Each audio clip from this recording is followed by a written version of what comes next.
السلام علیکم ورحمۃ اللہ وبرکاتہ۔ الحمدللہ وقفا والصلاة والسلام علی من لا نبی بعد۔ نبی علیہ الصلاۃ والسلام نے فرمایا کہ جب تم میں سے کوئی شخص نماز پڑھائے تو وہ ہلکی نماز پڑھائے، کیونکہ مقتدیوں میں کمزور، بوڑھے اور بچے بھی شامل ہوتے ہیں، تو جب کبھی اکیلا پڑھے تو چاہے جتنی جی چاہے لمبی کر لے۔ بخاری و مسلم کی یہ روایت ہے، ابو ہریرہ رضی اللہ تعالیٰ عنہ اس کے راوی ہیں۔ اس سے کیا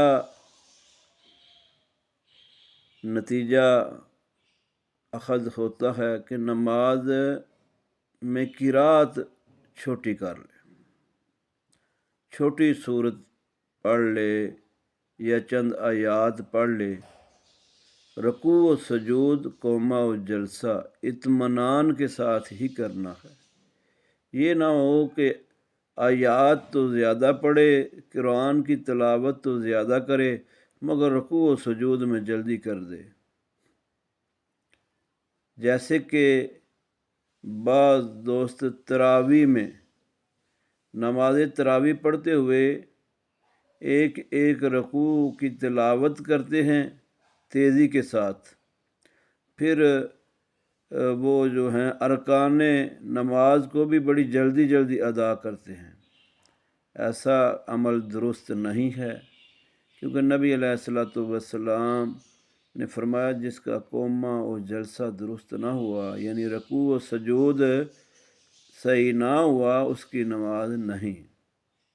کیونکہ یہ حدیث ایک صحابی کا عمل کہ آپ صلی اللہ علیہ وسلم کی موجودگی میں اس شخص نے نماز ادا کی، اور جب آپ کو آ کے سلام کیا تو آپ صلی اللہ علیہ وسلم نے فرمایا جاؤ نماز پڑھو، تم نے نماز نہیں پڑھی۔ یہ 2-3 دفعہ ایسا عمل کرنے کے بعد آپ صلی اللہ علیہ وسلم نے اس کو بتایا کہ جب تم کھڑے ہو تو اطمینان کے ساتھ قیام کرو، پھر رکوع کرو، اور رکوع اطمینان کے ساتھ کرنا ہے۔ رکوع سے کھڑے ہونا ہے تو اطمینان کے ساتھ کھڑنا ہے۔ تو اس پوری حدیث سے یہ بات سامنے آتی ہے کہ رکوع و سجود اطمینان کے ساتھ کرنا یہ لازمی ہے۔ تو قرات اب بندہ کم کر سکتا ہے، زیادہ کر سکتا ہے ہلکی نماز کے لیے، نہ کہ ارکان میں جو ہے وہ جلدی کرے۔